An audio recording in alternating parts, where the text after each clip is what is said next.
اچھا ہے، لیکن جس دن سب کچھ کر لیا تو آدم پر نظر کی نا تو خداوند نے کہا چنگا نہیں کیتا، اچھا نہیں ہے۔ کیا اچھا نہیں ہے بھئی؟ سارا کوئی تو اچھا ہے، ہر چیز تو خدا نے اچھی بنائی، لیکن آدم پر نظر کر کے کہا اچھا نہیں ہے۔ اس کا مطلب ہے کہ خدا اکیلے آدم کو اگر بنائے تو اچھا نہیں ہے، تو پھر خدا نے جواب کیا دیا؟ آدم کا اکیلا رہنا اچھا نہیں ہے، لہٰذا میں کیا کروں گا؟ لہٰذا میں اس کی مانند اس جیسا ایک مددگار پیدا کروں گا۔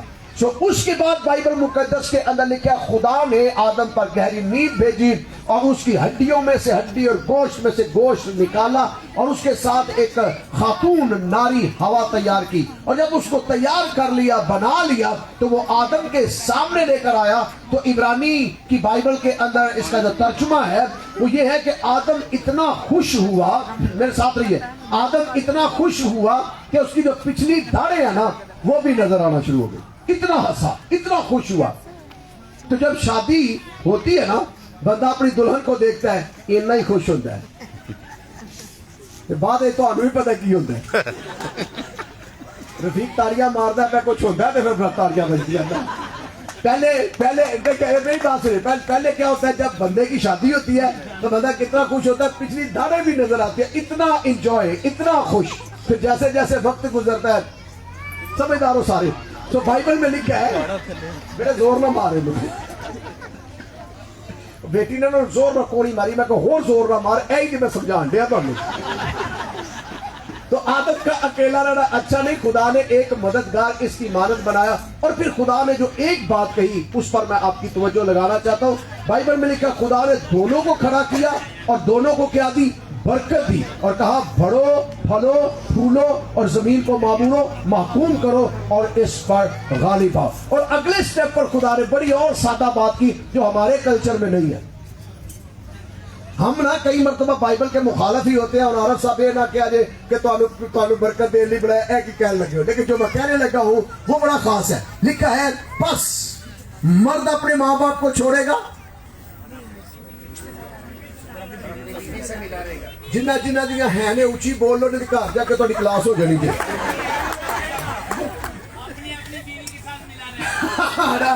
تو پوری آیت اپنے کو بنائی ہے، حقیقت یہ ہے مرد اپنے ماں باپ کو چھوڑے گا اور اپنی بیوی کے ساتھ ملا رہے گا اور وہ دونوں ایک تن ہوں گے۔ اور آگے لکھا ہے جسے خدا نے جوڑا اسے انسان جدا نہ کرنے پائے۔ اس کا مطلب ہے کہ خدا چاہتا ہے کہ جب ایک نیا جوڑا ڈیولپ ہوتا ہے، بنتا ہے، تو ان دونوں کا سینٹر میں ہو جاؤں۔ ان دونوں کا سینٹر کوئی بندہ نہ ہو، نہ ماں ہو، نہ باپ ہو، نہ بہن ہو، نہ بھائی ہو، نہ کوئی اور، نہ کوئی درانی، نہ کوئی جٹھانی، نہ کوئی جیٹھ، نہ کوئی دیور۔ سینٹر میں کون ہو؟ خدا۔ نہ سسر نہ ساس۔ جن کو خدا نے جوڑا اسے انسان جدا نہ کرنے پائے۔ خدا چاہتا ہے کہ سینٹر میں میں آؤں، اور جس زندگی کے اندر، جس شادی کے اندر، جس ازدواج کے اندر خداوند یسوع مسیح خود سینٹر کے اندر رہتا ہے، اس کے اندر اتنی برکت آتی ہے، اتنی برکت آتی ہے کہ وہ اپنے بچوں کے بھی بچے دیکھتا۔ یہ ہے خدا کی بلیسنگ، یہ ہے خدا کی برکت۔ اور وہ خدا نہ صرف ان لوگوں کو آپ کو دی ہے بلکہ عاشق کو اور ان کے مسز کو آج خدا وہی برکت دینا چاہتا ہے، اور ہم جو ان کے ساتھ اس خوشیوں میں شامل ہیں، کیا آپ کہہ سکتے ہیں خداوند نے برکت دے؟ آخری آدھا منٹ چل رہا ہے آپ کا، کیا آپ کہہ سکتے ہیں خداوند نے برکت دے؟ آپ کی جہاں کھانا کھانے بھی آئے ہیں اور برکت دینے بھی آئے ہیں، تو نیوندرا پان بھی آئے ہیں، تینوں کام کرنے ہیں۔ تو آج جو میری باری ہے، جو میری ذمہ داری ہے، برکت کی ذمہ داری ہے، کھانے کی ذمہ داری عارف صاحب کی ذمہ داری ہے، نیوندرا پانا تمہاری ذمہ داری ہے۔ تو ہم تینوں کام آج کریں گے، لیکن ابھی ہم برکت ان کے لیے چاہیں گے۔ تیار ہے جی برکت کے لیے؟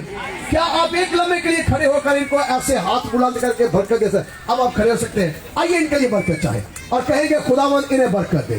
اپنے بائبل میں لکھا ہے کہ جو تم برکت، دیکھیے بائبل کے اندر لکھا ہے جسے تم برکت دو گے اسے میں، ذرا بلند آواز سے کہہ سکتے ہیں جسے تم برکت دو گے اسے میں برکت دوں گا۔ اور برکت ٹھہرتی ہے، اگر آپ سمجھتے ہیں کہ آپ کا ایک لفظ انہیں برکت دے سکتا ہے تو کہیے خداوند اس جوڑے کو برکت دے، بلند آواز سے کہیے خداوند اس جوڑے کو برکت دے۔